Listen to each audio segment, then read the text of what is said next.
And so the standard first-line treatment is BCG, which is a live but attenuated bacteria. It's Mycobacterium bovis. It's been used for 50 years now, since 1976, and it does remain the most effective first-line treatment for carcinoma in situ.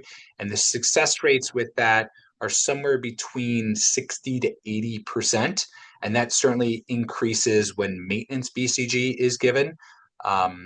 And it does require frequent monitoring. I won't kind of belabor this, but this is the original publication from 1976, and this is some nice cartoons of how this bacteria gets preferentially taken up by carcinoma cells, like carcinoma in situ, and then allows the body's immune system to recognize the cancer as being foreign and starts to attack it, and it gets instilled. And as I mentioned, it is literally a bacteria. So the symptoms of it, many of you may have experienced, are very much like mild urinary tract infections with urinary urgency, frequency, burning with urination, etc.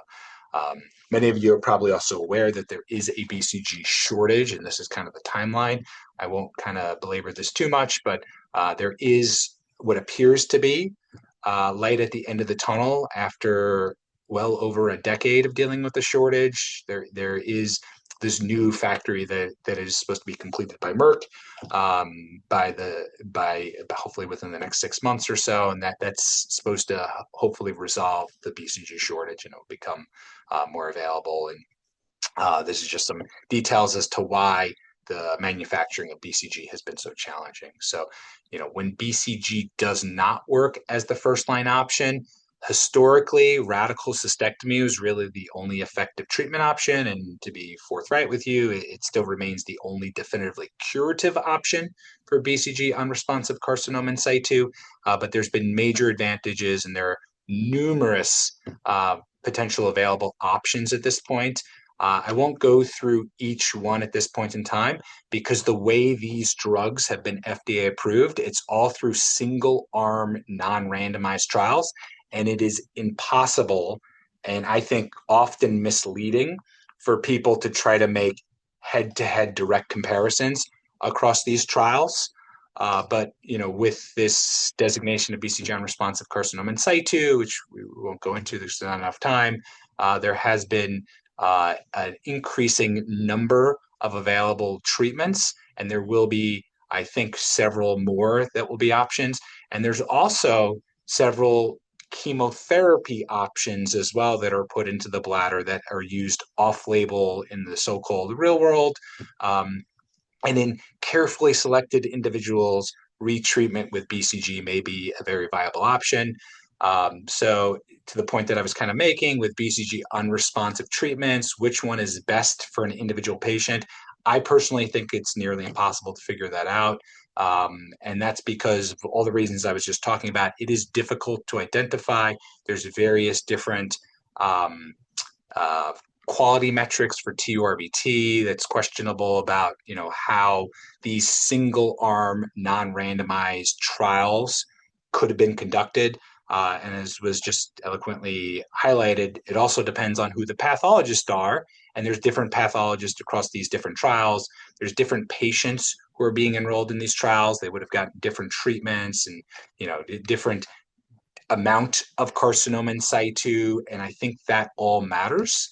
And there's also substantial variation in the clinical trials, and what was treatment failure in one trial may not have been considered treatment failure in another. Some allowed retreatment, some mandated biopsies versus others. So again, it's just emphasizing that there are treatment options available, but it's hard to say which treatment is better than another. And I just put this up as well because we now have all these newer treatments for BCG unresponsive CIS. And generally, I feel that most patients, it's safe to try at least 1 or 2 lines of therapy.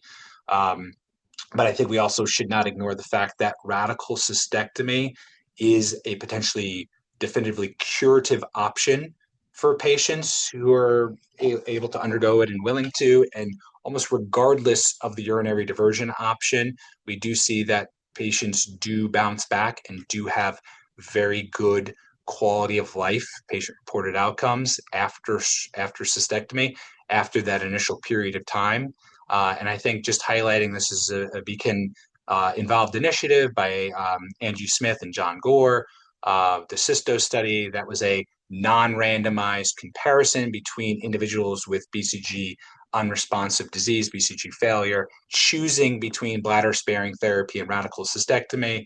And I think not surprising to us at MSK, but I think what was pretty surprising to others was that the quality of life for a lot of people ends up being better for those that undergo radical cystectomy for various different reasons. And I think this is a good discussion point that people should be aware of. But what I always emphasize with my patients, at least, is it does take 2 to 3 months at least to recover from the surgery, with the expectation that hopefully they'll be able to put things behind them and move on.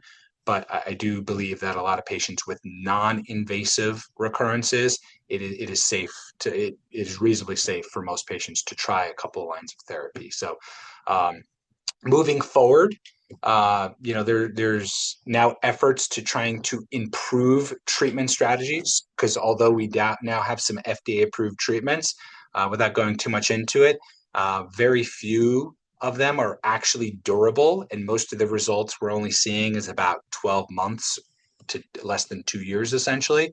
And so unfortunately, recurrences are still continuing.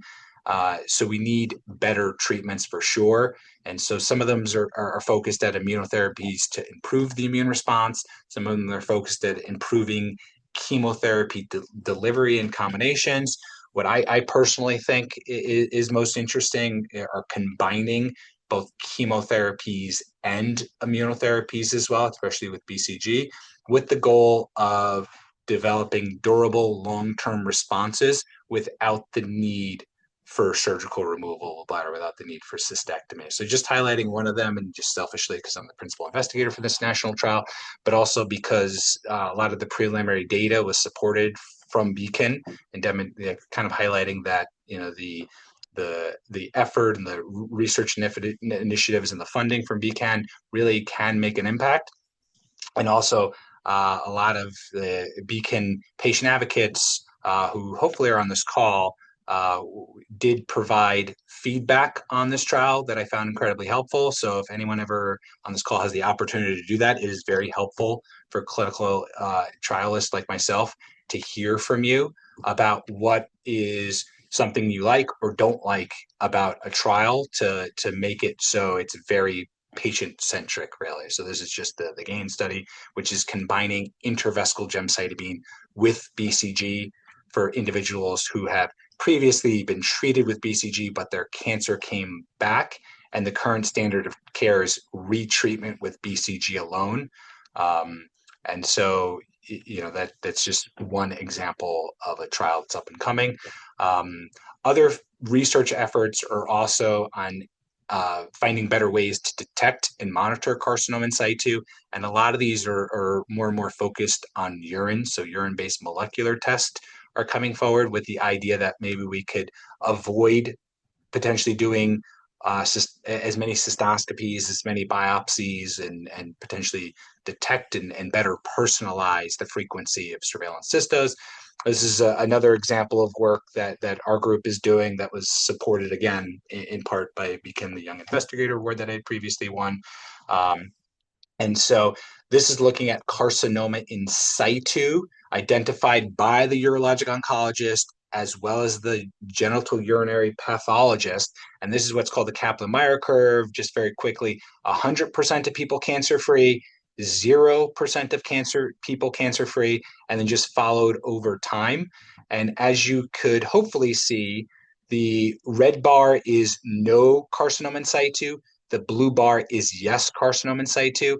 And what you could see is like these curves are relatively overlapping. So at least in this group of individuals who are receiving BCG for the first line, we did not see the standard carcinoma in situ biopsy and identification being able to say this individual is more likely to recur after BCG or not. But what we did is we collected urine samples after the TURBT, but before their BCG, where it would be thought that this would be residual carcinoma in situ cells. And what this Kaplan-Meier curve demonstrates is that if there are no detectable mutations that were seen in the urine, essentially none of these patients, and I think there was about 20 something or so patients, none of these patients recurred over time, where if there was detectable mutations, presumably from carcinoma in situ, we saw that nearly 50% of patients recurred almost within the first year. So this is an area that our group's interested, many others as well, but we are really all trying to do a better job of detecting carcinoma in situ and monitoring the response. And so just with my final slide, CIS is difficult to see and identify.